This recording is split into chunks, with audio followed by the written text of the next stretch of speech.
কেমন আছেন ভাই বারাদার? অপু বিশ্বাসের ভক্তরা, অপু বিশ্বাসের ভক্তরা কি এখানে আছেন? থাকলে সাবস্ক্রাইব করেন। এখানে অপু বিশ্বাসকে নিয়ে কথাবার্তা বলা হবে, তবে এখানে শুটিং ভিডিও দেখা হবে। মানে শিকার সিনেমার, নেপালে যে শিকার সিনেমা শুটিং হয়েছে সেই শুটিং এর কিছু ফুটেজ দেখানো হবে, ভিডিও অল্প একটু, তবে অল্প একটু দেখাবো। তা না হলে সিনেমা সমস্যা, এটা তো জানেন আপনারা। অপু বিশ্বাসের ভক্তরা জানেন যে আমি যদি বেশি শুটিং দেখাই তাহলে প্রবলেম হতে পারে, কিন্তু শুটিংটা দেখানোর আগে, শুটিং এর ভিডিওটা দেখানোর আগে আমি কিছু কথা বলতে চাই। সেই কথাটা হচ্ছে কি, শিকার সিনেমা কি ওটিটি প্ল্যাটফর্মে চলবে? বা কয়টা গান, ঠিক আছে, বা কি সিনেমা হলে যাবে, নাকি এটা ওয়েব ফিল্ম, নাকি এটা সিনেমা, সব খুলে বলতেছি। আজকে থেকে 2 বছর আগে এই সিনেমাটা চিন্তা ভাবনা, মানে সরি, ওয়েব ফিল্মটার চিন্তা ভাবনা করা হয়, যেটা ওয়েব ফিল্ম হিসাবে চালাবে বা সর্বোচ্চ টেলিফিল্ম হিসাবে চালাবে। কিন্তু অপু বিশ্বাসকে নিবে এই চিন্তাও করে নাই 2 বছর আগে পরিচালক। তারপর 2 বছর পরে আইসা মানে মানে যে পরিচালক ভালো একটা প্রডিউসার পাইলো, প্রডিউসার রাজিও হয়ে গেল এবং সিনেমাতে অপু বিশ্বাসকে নিল। কিন্তু এখানে নেপালে মাত্র 10 জন শুটিং এ গেছে, তার মধ্যে দুই নায়ক বলতে আপনার আমাদের জিল্লু আছে, জিল্লু খাইয়া দে সিয়ামের, ঠিক আছে। কিন্তু জিল্লু থাকলেই যে সিনেমা চলবে বিষয়টা এমন না। কারণ সিয়ামের সাথে মানে যে রাক্ষস সিনেমাটা করছে, সেই রাক্ষস সিনেমায় কিন্তু সিয়ামের সাথে জিল্লু মানে পুরা সিনেমায় ছিল, কিন্তু তবুও সিনেমা ফ্লপ গেছে।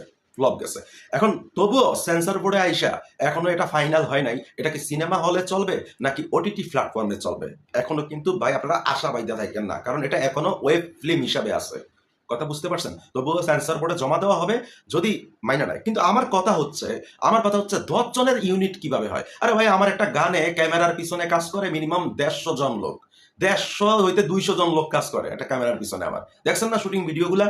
তো সেখানে 10 জন লোক, সেখানে আর্টিস্টই যদি ধরুন আমি দেখছি ওই ইয়াও আছে ভিলেন, তারপর যদি আর্টিস্ট থাকে 5 জন, বাকি 5 জনের কাজ কি? মানে কে ক্যামেরা চালাবে, কে মেকআপ দিবে, বা ক্যামেরার অ্যাসিস্ট্যান্ট কে, এগুলো তো লাগে, ঠিক আছে। মানে নেপালে শুটিং করাটা কিন্তু বহুত কিছু না, আহামরি কিছু না। এটা যদি ইন্ডিয়াতে হইতো তাহলে আমি খুশি হইতাম। এটা যদি ইন্ডিয়াতে হইতো, কারণ ভাই ইন্ডিয়া যাইতে হইলেও ভিসা লাগে, আর ইন্ডিয়া যাইতে যেই সময় নেপাল যাইতে ওই একই সময় লাগে বিমানে। কথা বুঝতে পারছেন?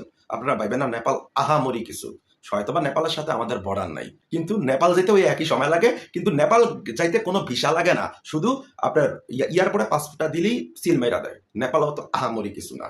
আপনারা নেপাল শুটিং করতেছে, অনেক খুশি হয়ে যাবেন ভাই। আপনাদের অপবিশ্বাস ভক্তদের আমি খুশি করতে আসি নাই, আমি অথেন্টিক খবরটা দিতে আসছি। যেহেতু আপনারা অপবিশ্বাসের ভক্ত, অপবিশ্বাসের কন্টেন্ট চান, এজন্য জাস্ট এই, এছাড়া আর কিচ্ছু নয়। আমি মনে বুঝাতে পারছি। So that's why mega star Shakib খানের যে জিল্লু, সেই জিল্লু সিনেমায় আছে। আর ওই যে মগা স্টার একটা অনুষ্ঠানে হ্যালো শাকিব খান, সেটাতে মানে অপু বিশ্বাসের নাম নিছে, হ্যাঁ, অপু বিশ্বাসকে অপমান করছে। ওটা আধা ঘন্টার অনুষ্ঠান ছিল। আপনারা কতক্ষণ ধৈর্য ধরে দেখছেন, কত সময় ধৈর্য ধরে দেখছেন? বুবলিকে তো করছেই, সেই বুবলিকে নিয়ে, শবনম বুবলিকে নিয়ে কথা বলতে চাই না, সেই পরকীয়ার রানী, রাক্ষসী কালনাগিনী মানিককে নিয়ে কথা বলতে চাই না, শবনম বুবলিকে নিয়ে কথা বলতে চাই না, কিন্তু অপু বিশ্বাসকে অপমান করছে। আপনারা দেখেন যে ইশারা ইঙ্গিতে বলছে অনেক কিছু, যে ওটাই ছিল ও শাকিব খানের জীবনের বড় ভুল, অপু বিশ্বাসের সাথে অতগুলা সিনেমা করা। এটা ইশারা ইঙ্গিতে, মানে সব ইশারা ইঙ্গিতে কথা বলছে। অপু বিশ্বাসের নাম কি শাকিব খান একবারও নিছে? নেয় নাই। অপু বিশ্বাসের নাম নিছে হলো উপস্থাপক। উপস্থাপক বলছে কি, আপনার তো সবচেয়ে বেশি সিনেমা করা হয়েছে অপু বিশ্বাসের সাথে। বলছে হ্যাঁ, ওর সাথেই বেশি করা হয়েছে, কিন্তু অপু বিশ্বাস নামটা শাকিব খান নেয় নাই। এতে করেই আপনারা খুব লাফালাফি শুরু করে দিচ্ছেন। কিন্তু তারপরে কি বলছে? বলছে যে ওর সাথে এত সিনেমা করাটা উচিত হয় নাই। এটা ইশারা ইঙ্গিতে বলছে, পুরাটা ইন্টারভিউ ছিল ইশারা ইঙ্গিতে। ভাই এটা শাকিব খান, কথা বুঝতে পারছেন? ওই মালটাই এরকম, ওই একটা ইন্টারভিউ দিব, ওই যেহেতু মগা স্টার এখন, ঠিক আছে, লুচ্চা তো, কথা বুঝেন নাই, হয়তো সব শিখিয়ে দিছে ইন্টারভিউ দেওয়ার আগে। ওই ইন্টারভিউটা, ঠিক আছে, মিনিমাম 1 ঘন্টার করছে, ওটার এডিট কইরা যেখান দিয়ে সমস্যা ছিল ওটা ফালিয়ে দিছে, দেখেন। হ্যাঁ, যেখান দিয়ে সমস্যা ছিল। আর সবকিছু স্ক্রিপ্ট তো ও নিজে লেখা দিছে, স্ক্রিপ্ট নিজে লেখা দেয় যে কোনো কিছুতেই, ঠিক আছে। তো যাই হোক, এখন বেশি কথা বলতে চাচ্ছি না, আমরা চলুন শুটিং এর যে মহরতের একটা ভিডিও ফুটেজ, যেটা কারো কাছে নাই, শুধুমাত্র আমার কাছে, সেই ভিডিওটা আমরা একটু দেখি।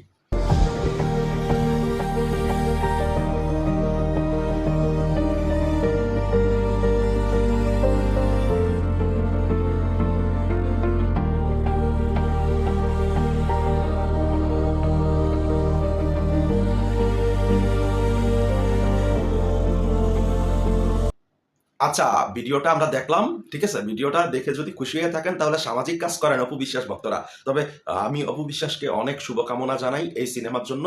আর এই সিনেমায় মাত্র একটা গান, এই সিনেমায় কিন্তু মাত্র একটা গান, সেটা হচ্ছে ন্যান্স। এই দেখেন সিনেমার যখন গান রেকর্ডিং হয় তখন এই ছবিটা তোলা।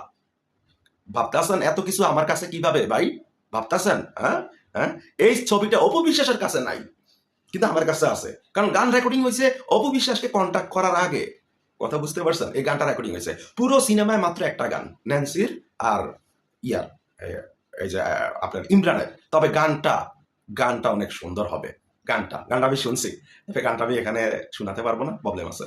বুঝেন তো ভাই, সিনেমা এটা চারটে খেয়ালি তো কথা না। হয়তোবা কম বাজেটের সিনেমা, 30-40 লাখ টাকা সিনেমা, কিন্তু সিনেমা তো লিস্ট আমি 30-40 লাখ টাকা কি কামানো এত সোজা? এত মানে কেউ কাউরে দিয়ে দিব না তো। 30-40 লাখ টাকারও দাম আছে। প্রিয় দর্শক, এটা আরেকটা শুটিং এর ফুটেক্স। জিল্লু মাল দে, জিল্লু খায়া দে অপু বিশ্বাসের সাথে আছে তো নায়ক হিসেবে, সেকেন্ড হিরো হিসেবে। তো ঠিক আছে। এখন আপনারা বলতে পারেন যে ভাই আপনার সিনেমায় অপু বিশ্বাসের ক্যারেক্টার এত কম রাখছেন কেন ভাই? আমি ভাই বেসিনতেই কম রাখছি, কারণ অপু বিশ্বাস মানে সিনেমায় মেন ক্যারেক্টারে থাকলে সিনেমাটা আমার চলবে না ভাই। আমার সিনেমা 5 কোটি টাকার সিনেমা, 5 কোটি টাকার সিনেমা, মাস্টার মাইন্ড। কথা বুঝতে পারছেন? এটাও ঈদে আসতেছে। অপু বিশ্বাসকে দেখবেন ভাই, দেখবেন, ঠিক আছে? তবে অপু বিশ্বাসকে নেগেটিভ ক্যারেক্টারে রাখা হয় নাই, পজিটিভ ক্যারেক্টারে রাখা হয়েছে নায়িকা হিসেবেই। কথা বুঝতে পারছেন? আর পপির পপির ক্যারেক্টারটা হচ্ছে পপির জন্যই সিনেমাটা। ওই সিনেমাটার ডিমান্ড করে, আমাকেও ডিমান্ড করে না অতটা, আমাকে অতটা দেখায় না, পপিকে যতটা দেখায়। তো পপিকে আমি ওখানে হাইলাইটসে রাখছি, কারণ হচ্ছে ভাই সিনেমাটা চলতে হবে। আর অপু বিশ্বাসকে আস্তে আস্তে করে হাঁটি হাঁটি পাতা করে আগাইতে হইব। তবে আমার একটা জিনিস অবাক লাগছে, আমার মাস্টার মাইন্ড সিনেমা শুটিং এর সময় অপু বিশ্বাসকে যতটা আমি চিকুন বানাইছিলাম, এই সাডেনলি এই সময়ের মধ্যে মানে অপু বিশ্বাস এত মোটা হয়ে গেছে, নেপাল যায় দেখতেছি ওরে গোল দেখা যাইতেছে, আমার মাথা ধরতেছে না। সো যাই হোক, কিভাবে ও এত, আবার নেপাল যা দেখাইছে যে খাবার খাইতেছে, খাবারের একটা লিস্ট, ও তো খাবার খাইতে প্রচুর পছন্দ করে, সেটা আপনাদেরকে আগেও বলছি।